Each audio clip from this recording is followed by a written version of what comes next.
welcome again to SacTown Talks, where we talk everything Sacramento and California politics. Today, we're glad to be joined once again by the voice of the assembly, David Bowman. David, thanks for joining us. What's going on, Always man? good to see you, Jarhett. Always appreciate the opportunity to be here and to break bread with you and share good conversations. So, Yeah, that'd be awesome if you could bring some of the food from the Capitol over. We could do a whole show on that. I got you. Yeah, I got you. Maybe Secretary of State. That's where I've been dining at more frequently in the last couple of months. The Gold Rush Grill, yeah. right? Oh, yeah. Yeah. I mean, their prices are unbeatable. They blow everyone out of the water. Joe, the owner, is a good friend of mine as well. Really? So they're making improvements with how they take orders. For instance, the mobile ordering right, I hear about. mobile Shout ordering, out Culinary Caucus. Yes, indeed. Yep. Yes, indeed. Yeah. So I want to say at some point soon, they'll probably be rolling out their ability for folks to order lunch ahead of time and, just pick it up at a certain point in time, which is crucial when we get into the busier floor session days. And I know I only have 15 minutes to eat. I can order it ahead of time, pick it up, and still make sure I get my proper nutrients during the course of the day. That's good. Good Gold Rush Grill over there. Do you ever go over to the swing space, or are you always on the assembly floor? Yeah, I mean, I go every now and again. I'll have meetings over there. I'll meet colleagues, coffee and different chats. Not as often as I would say, maybe a year ago.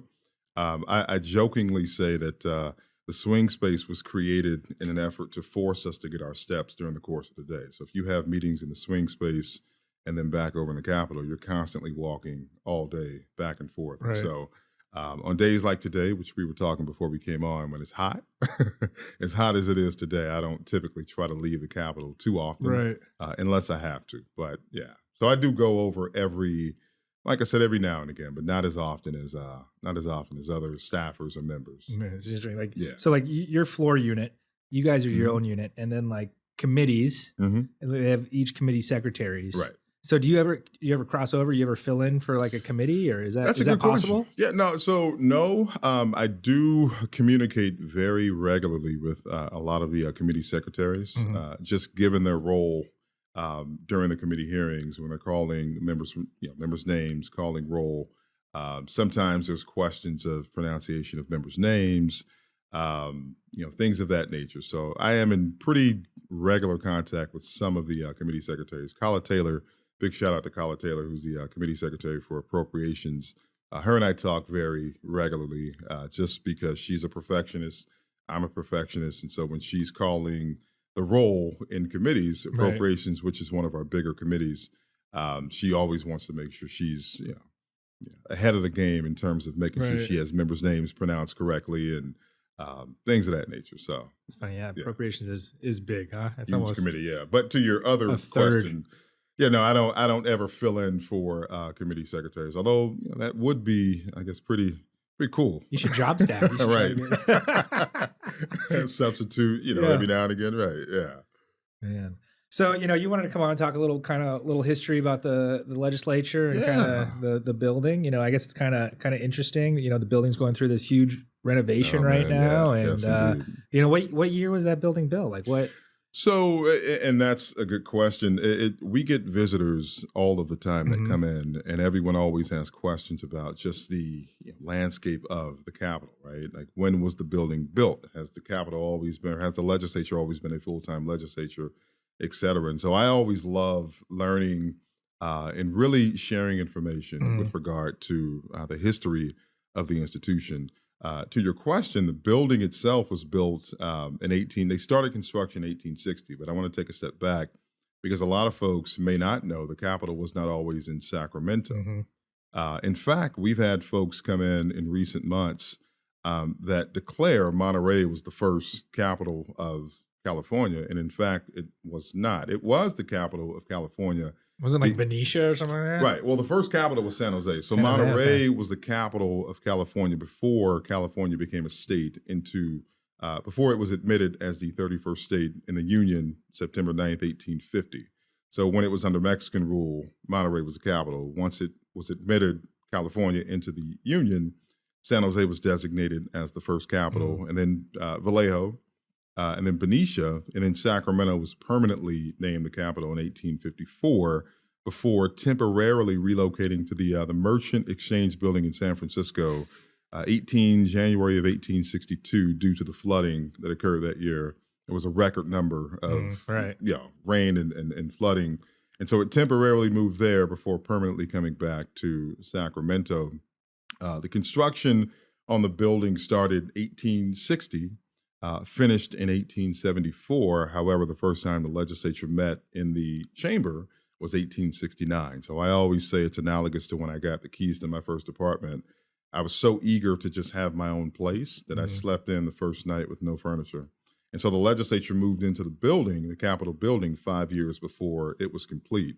In fact, you could literally go out into the halls and look up and see the sky because the building was not complete. Oh, wow. The legislature was just so eager to finally have a permanent seat for government that they moved in and started sessions in 1869.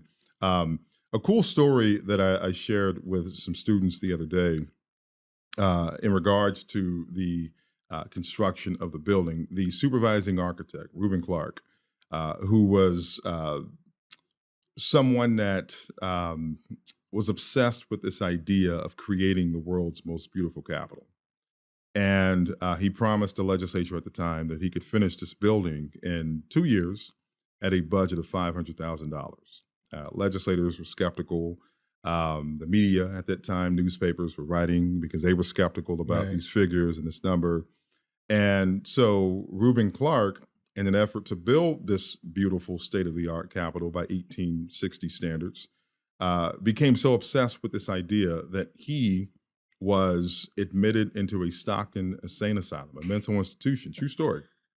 And in his medical chart, it listed too close attention to the construction of the state capitol as his reason for insanity. And he later, unfortunately, died, I want to say somewhere around 1866. And I may have mentioned this before on a previous episode. The University of Pacific campus in Stockton, California, was the site of that insane asylum mental institution that Reuben Clark, the supervising architect of the California State Capitol, was admitted into. Southwest Hall in the University of Pacific right now was the site of that mental institution, which is still operational today. Wow. So for students that are maybe tuning in, listening, that are in Southwest Hall, UOP, know that that was the site, again, of the mental institution that the supervising architect of the California Capitol was admitted into. Gordon Cummings was appointed around 1866 to fill in for Reuben Clark, and he was able to finish the building. However, instead of 2 years, it took 14 years, and instead of $500,000, the cost ballooned to $2.5 million at that time. So, and I want to say with inflation and costs just going up, that equates to roughly close to maybe $60 million in today's figures to build our state capitol, which is still here today. Right. Yeah. How much is the new annex costing? Oh man, I've read different figures. I want to say when they passed the appropriation a few years back, it may have been somewhere north of $755 million to for the complete construction of the annex, which was put up in 1952. So the annex, as you know, was part of a deal to give members office space, and at a cost of $7.6 million from 1949 to 1952. The annex was built prior to 1949. Members didn't have office space, and so if you look where did they go? Well, I mean, if you look at historic pictures, they just sat on the floor, and so you look at photos, and you'll see members with their shoes off and spittoons, and it was sort of a different atmosphere. We'll just say during that time. But the cool part of the annex, well, the unfortunate part of it was, in an effort to build the annex, they had to tear down what was called the apse. And the apse was considered at one point in time the most beautiful part of the state capitol. It housed the state library in the state, maybe in the state library, and not the treasurer, it was another department. They had to tear down that section of the building in an effort to build up the annex, however. And it's been standing there, like I said, ever since. And so I want to say, from what I've read, the annex was given maybe a 50-year lifespan. And obviously we're 70, 80 years past that. And so they're building now the annex, which that means there's construction all of the time. it's almost a white noise to us in the chamber. So we're sitting in the chamber and we hear construction and Right. drilling and all of that all the time. But it's, it's all to build this, again, new aged annex, which I believe is going to be absolutely phenomenal. Yeah. Yeah. So kind of we were talking earlier about how, you've never seen the Capitol so busy with No. tours, Right. the galleries kind of Yeah. packed. Right. So kind of, what do you think is driving this curiosity of kind of people kind of want to come see the building? Why, it's half, torn down. Yeah, no, Yeah. and I want to preface my comments by saying I think it's a great thing. I think it's phenomenal that so many people want to be involved in democracy, or they're curious about democracy. They're curious about government. They're curious about what goes on in the halls of the state capitol. And so we have, as a result, seen a record number of people in the building. I've been in the Capitol for almost 16 years, and I've never seen as much traffic, as I've seen, I would say, in the last 2-3 months. I think part of it is, we're now not fully, some may say fully out of COVID. I would say maybe, a full session removed from COVID. And I think, advocates, citizens, constituents are just curious about what goes on in the building. We've seen school groups. I jokingly said to a colleague the other day, I said, it seems like they've canceled all school from March until now, and they're just having every student in the state tour the Capitol. I mean, that's how many people, have been in Right. and around the building, I'd say, in the last couple of months, which again, I think is just phenomenal. Some of the faces on the kids that you see when they come into the chamber or when they get a chance to witness the floor sessions are priceless, and again, advocates, committee hearings are up, tremendously. You just see so many different people Right. all of the time. It's not just in the mornings. It's not just in the afternoons. It's all day long. You're seeing people, which again, I think is a great thing. How much is the assembly chamber original to kind of 1870, construction? Yeah, so there have been some major and some minor renovations in the building. There have been 4 major, I'll say, renovations in the building since the time that it's been built. 1907 was one, 1928, 1949, and then 1976 through 1981, 82. The ceiling was about 20 feet higher than what it is now. Really? Yeah. Wow. Yeah. So in 1907, 1908, in an effort to build in elevators and the 4th floor, actually, they had to lower the ceiling. So if you stand in the chamber today, you look up and the ceiling, as high as it is now, was 25 feet higher.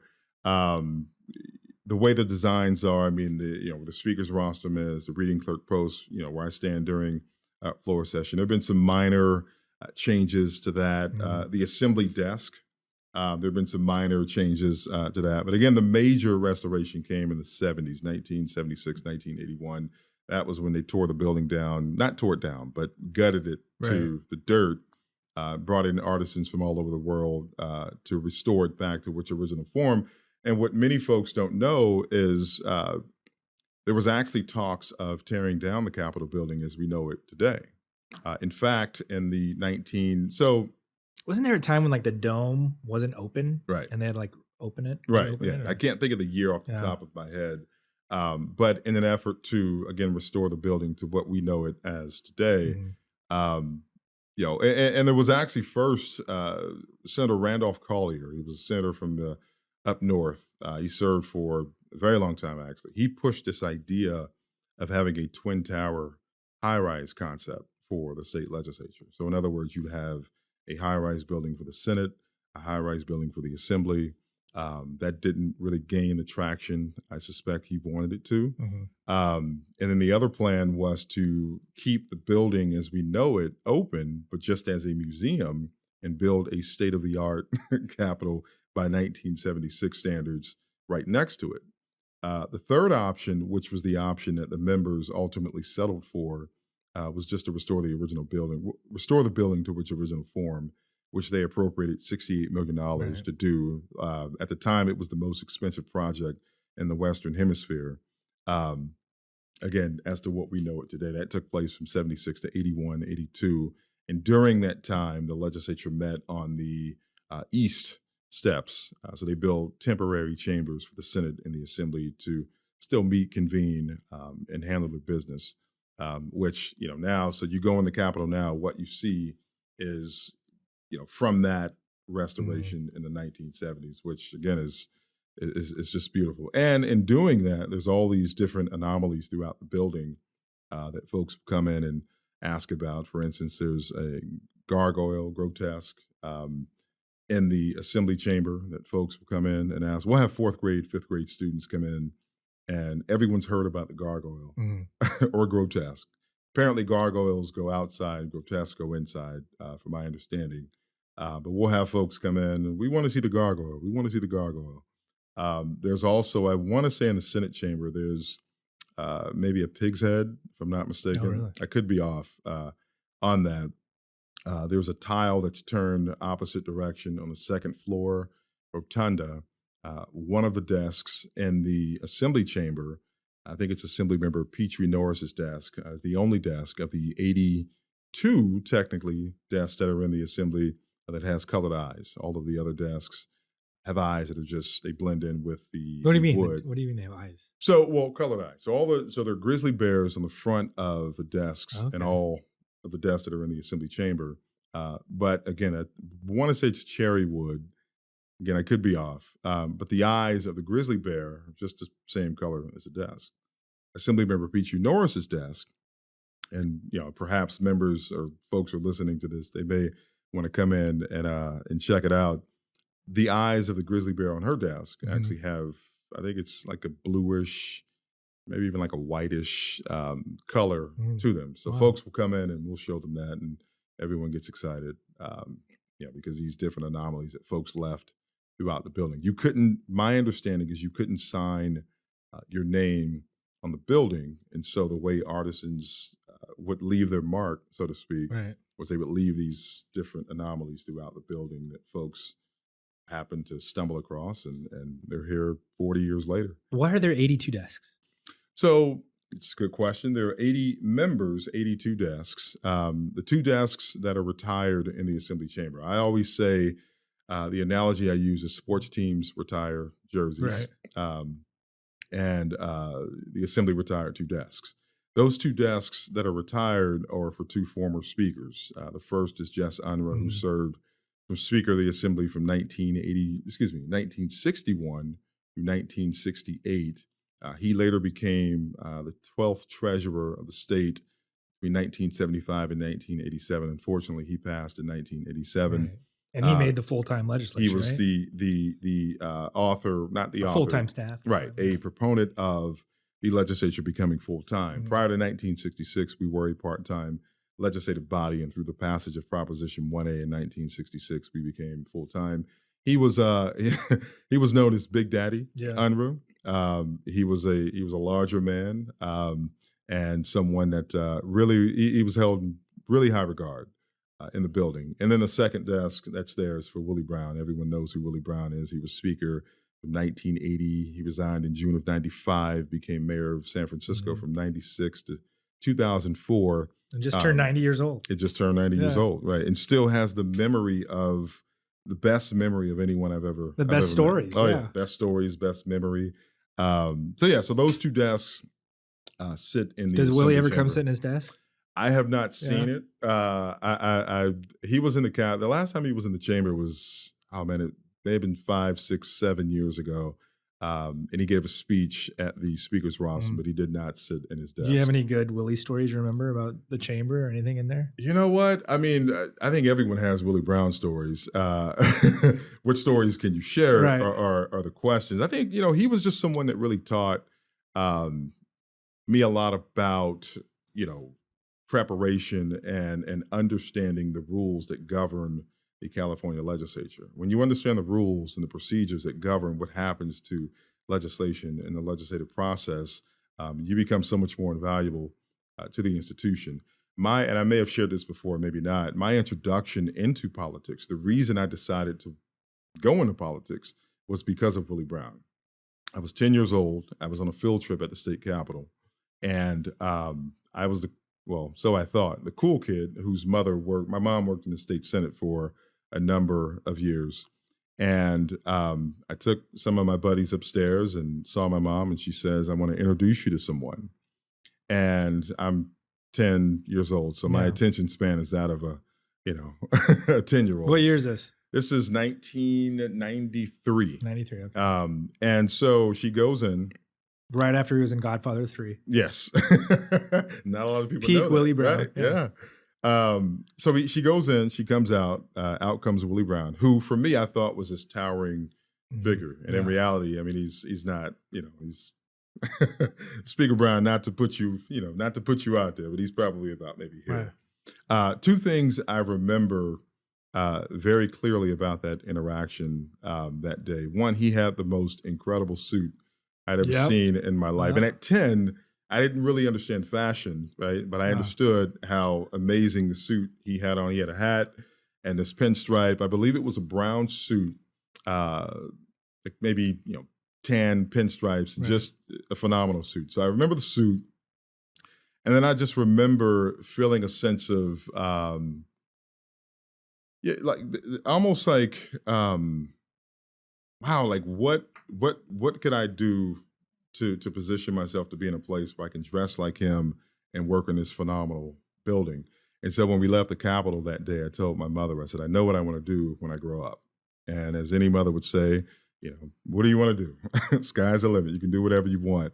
I said, I want a job where I can dress like Mr. Brown, and I want to work in the White House. I referred to the Capitol as the White House. And so, he just painted sort of a picture of maybe success or just, making it. There were so many things that ran through my mind at 10, just from a 5-minute interaction with him that really sort of propelled me into my love and interest for politics, and ultimately my love for doing whatever I could to make it in the building. And 16 years later, I'm fortunately still there. So, yeah. That's awesome. Yeah. So like the assembly has green carpet. Yeah. And the Senate has red carpet. Yes. Why? So before I answer the question, I asked a fifth grader the same question. And you always get the most honest answers. That was one of them, right? Will pass anything, right? So, I mean, you always get the most honest, unfiltered answers from kids when you ask them questions. And so this group of students was in the building one day, and I said, why do you think it's green in the Assembly, red in the Senate? And he raised his hand. And he was as serious as a heart attack. And he says, well, it's clearly because of blood and money. And he had a stoic face and he said, no, close, but, and then he says, well, it's got to be Christmas, right? Red and green. And then, stop and go and all of these other answers. And, we all had a good laugh about it. But the true answer is our government is actually modeled after British Parliament. And so the green is symbolic in that it represents the House of Commons. The red is symbolic in that it represents the House of Lords. Members will jokingly, or have jokingly rather, have this sort of game where the Senate is technically the upper house, but we're the bigger house. Mm-hmm. And that's significant because when we convene our joint conventions of the legislature, which happen, I would say, a few times a year. Usually when the governor comes in, gives a state of the state address, which he does once a year. He hasn't done it this year so far. We have foreign dignitaries that come in occasionally. We've had, members get sworn in. The president pro tem that was sworn in the Senate, President pro tem McGuire, will convene a joint convention. And usually those happen in the Assembly chamber because it's easier to fit 40 senators in our house versus taking 80 members in our house and fitting them in a room that's about... You got 2 extra desks, too. Yeah. Right. Can you sit in the extra desk? Or so, is that, no. Technically you can't, but during COVID, those desks were used for members in an effort to socially distance properly. I forget where they were moved to. And we've had questions from members like, hey, if I want to, when I retire, if I want to replicate one of these desks, how much would they cost? I did some research, and it would actually cost about $30,000, if not a bit more. Yeah, so that's a pretty pricey desk. I will say because of the cherry wood, it's just like a Yeah, I mean the craftsmanship, the cherry wood, Wow. they're really really expensive. And the gentleman that crafted the desks, John Bruner, many of your listeners may have heard of Bruner's Right. Furnishing. He crafted the desks to resemble German school desks, and at the time they were purchased for $14.95 per desk. I always say furniture in my house lasts a good 5, 10 years. These desks have been around for 160 plus, Really? 170 plus Wow. years. Yeah, All yeah, of them. all of them. Yeah. He also designed the speaker's rostrum, the reading clerk station. Mhm. He designed all of that. And so I want to say Bruner's Furnishing went bankrupt in 2004. You were, however, still able to buy some of their merchandise online, but I want to say now it's So, pretty. and the chairs are the chairs. What? The chairs are not original. No. So there are two straight back chairs that are at the rostrum that the constitutional officers will sit in when we have our joint conventions or some of our bigger floor sessions. Those were actually the original chairs to the desks that were created by John Bruner, minus the cushion. So if you see these chairs in the chamber, they're straight back chairs. And they're uncomfortable with the cushion that's on it now. Imagine those chairs minus the cushion. Mhm. And again, members didn't have office space back then. So you're in the chamber, you're in the floor session for 15, 16 hours, and you're sitting in the straight back chair with no cushion. It's uncomfortable. So the swivel chairs that members have now were added in 1906, again, minus the cushion. The cushion was added somewhere around 1916, 1917, somewhere around there. So it's a good question. But yeah, we Wow. only So those have chairs are 100 years old.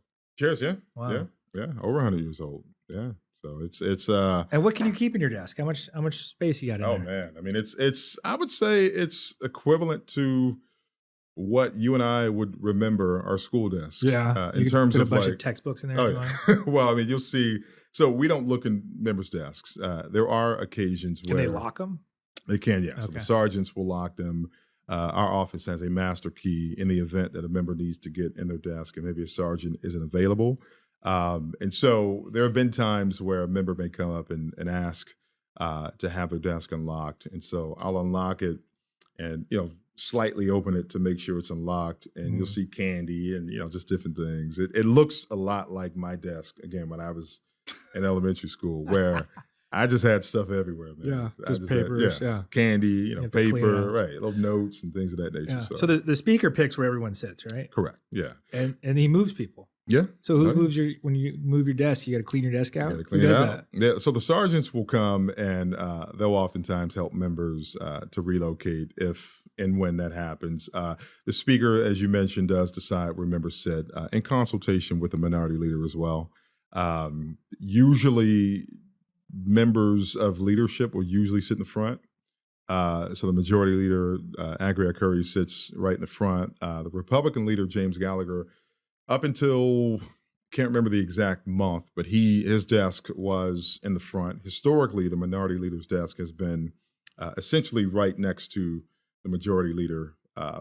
Democratic whips will sit kind of in the front area of the chamber. Republican whips, the Republican floor leader, Heath Floor, a good friend of mine, sits in the front as well. In the 90s, when the House was more closely divided, you actually had members of the Democratic Party on one side, Republicans on the other side. And so the term across the aisle was a Right. term that was literally used because your members of the opposing party sat on the opposite side. Antonio Villaraigosa, when he was Speaker of the Assembly from 1998 to 2000, former mayor of Los Angeles as well, he actually mixed seating in an effort to create more of a bipartisan sort of atmosphere for members. Now, because the composition breakdown is so, it's a bit off balance. You have 61, 62 Democrats, 18 Republicans. So now Democrats sit on God. one How many entire were you side. when you first started? Oh, so when I first started, there was, oh man, there may have been 30, 40, 29, 30 Republicans. I want to say it was 49. I'm trying to do my math. 49 Dems, 31 Reaps. That Right. makes Yeah. Because you 80, need it. Yeah. Right, yeah. But now, I mean, it's gone down. And so Republicans have a section in the chamber. It's fairly close to where I stand during session. So yeah, it's a bit more difficult, Right. I would say, to mix seating when the composition breakdown is Right. so off. If you were elected to the assembly, where Mhm. would you want to sit? I would probably want to sit maybe off to the side. Off to the side, Yeah, off to the in side. the back? Yeah, Yeah, yeah. I mean, off to the side, just because when members speak, um, if you're sitting in the front, I mean, you always have to turn around and sort of face the body. People think that I love to just sort of be in front of crowds and people because of my job during session. I just do my job, right? But I'm very much so, I wouldn't say shy, but I'm also someone that just kind of likes to be behind the scenes. So me having a seat on the side where I can kind of do my business, do my work, and address the body Mhm. when need be, but not necessarily in the front or the back. With all the eyes and attention on me, yeah, wouldn't be my Right. thing. Yeah. So you were talking earlier about the green carpet. Yeah. Um, it's the same. It's new carpet, right? You guys you get this. Yeah. Somehow they get the same pattern. They Yeah. somehow Which is just roll it in interesting. somewhere. Yeah. I've always jokingly said that, I'd love to see the warehouse where, they keep all the carpet and there's another portrait of Abraham Lincoln that no one seems to be able to find, that the gentleman that painted the portrait of Abraham Lincoln that sits in the assembly now, that no one, again, has just been able to find. So I've always said that there's some secret warehouse somewhere that keeps all the carpet that we've changed throughout the years and different portraits and maybe even some more desks. Yeah. That's interesting. I remember that. I remember when Governor Newsom took over, he changed the art in the governor's office. Right. Yeah. And some members, you can get art from wherever Yeah. there's a warehouse of Yeah. really old art. Yeah. And Yeah. you can just kind of Yeah. change it up. Yeah, I mean it's in the assembly we don't have the assembly Senate chambers, not a ton, a lot of decor but not a lot of art. The two portraits that hang in both chambers, the portrait of Abraham Lincoln in the assembly and the portrait of George Washington in the Senate, have been there for a period of time, and that's the only art, right? I mean that hangs in both chambers. I do, if you don't mind, want to share a funny story about the Abraham Lincoln portrait that hangs in the Assembly chamber for your viewers and listeners. If you were to take a tour of the Capitol, you would, hear, well, Abraham Lincoln coincidentally was the president at the time the building was being constructed, which is true, but not the reason his portrait sits in the chamber. You'll hear, well, it was his 100th birthday at the time that Right. they put it up in some special ceremony. It's actually not true. The true story as to why his portrait is in the assembly stems from a gentleman named William Cogswell, who was the artist that painted that portrait. He painted two of Lincoln and one of President McKinley. His dying wish when he passed in 1903 was to have the portrait of Abraham Lincoln to hang in the California Assembly. I mentioned earlier that there were four renovations to the building. The first was in 1907. When that renovation happened, the legislature took possession of that painting and didn't really want to compensate the family for the portrait.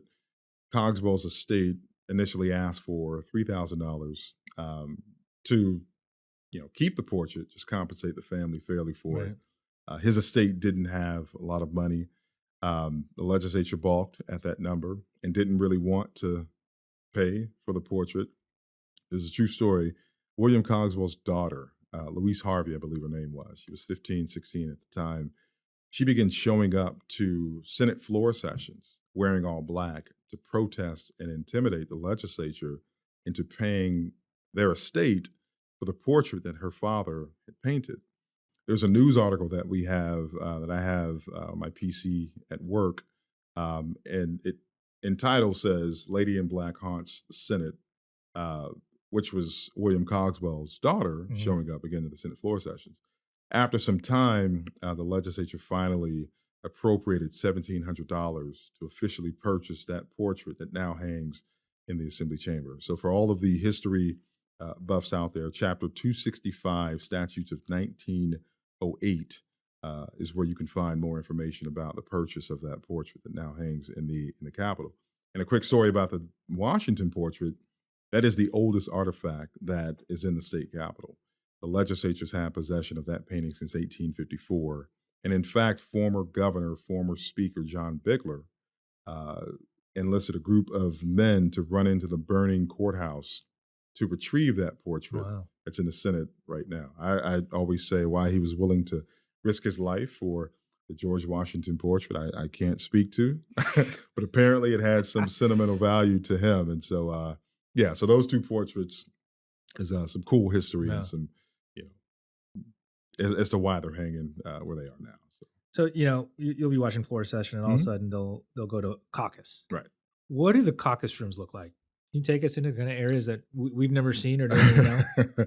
Yeah. So before they tore down the annex, the Democrats. So there was a members' lounge, and you may have remembered the members' lounge. There was a members' lounge that was connected to the chamber. So you'd walk out of the chamber, you turn left.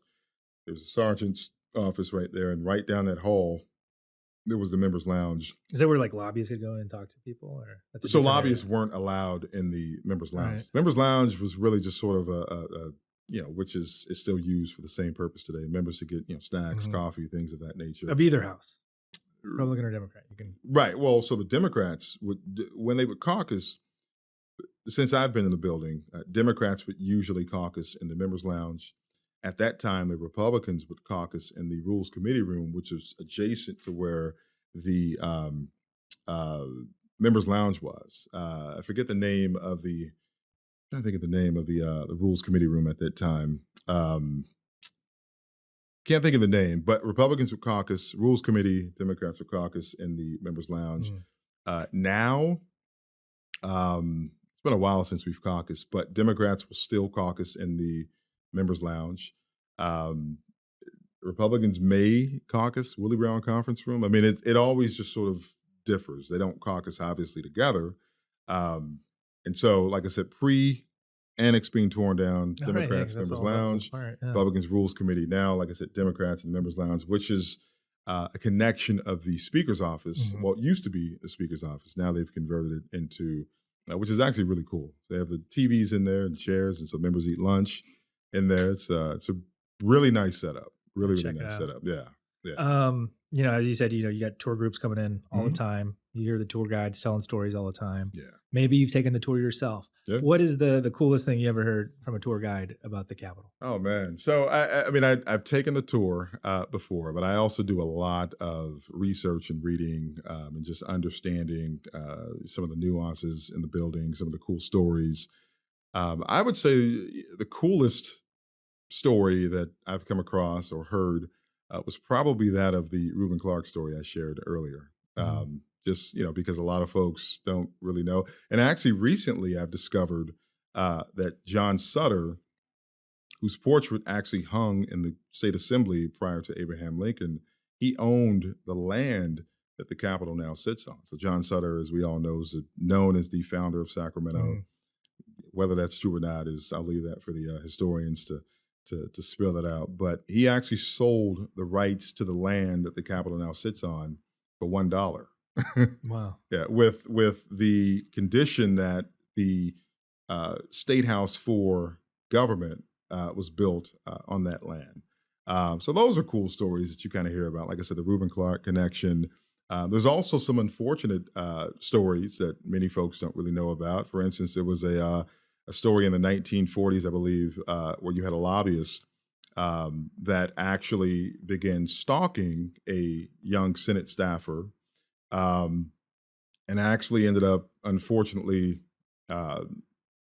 shooting and killing the staffer and then shooting and killing himself. So we'll get, requests from folks that come in off the street like, hey, is it true that someone shot someone and then pulled a gun on themselves? Where they hear about this stuff, I'm not sure. But I wouldn't classify that as a cool story. Again, unfortunate series of events. But I mean, there's so many cool things that have happened from folks that have visited the Capitol. Different stories you hear about fights in committee, different things that have happened on the floor since I've been there. It all sort of makes up to what we know as the Did Paris Hilton come on the floor? I didn't. She was at the building. Yeah. I didn't see her, but she was there a few weeks back. I didn't see her come to the assembly chamber. Yeah, we've had folks walk in the assembly chamber. Kim Kardashian was in the chamber. I want to say a year or two ago. Halle Berry came. I mean, we've had a number of different, celebrities that have come in. Jesse Jackson came. Trying to think off the top of my head. We had the Dalai Lama come a few years ago. President of Mexico a few years ago. Kendrick Lamar came a few years ago. Kevin Hart came a few years ago. Yeah. So I mean, you kind of you see all these different folks and hear about these cool stories, and it sort of makes for good and entertaining conversation. But yeah. Well, that's awesome. Well, thanks for coming on and sharing some history. It kind of makes me want to take the tour myself. Of course, that's pretty good. Well, thanks, David. Always great having you on. Always, yeah. Come back on and tell us some more stories next time. I absolutely will. Right. Thanks for having me, Jarrett. Appreciate it.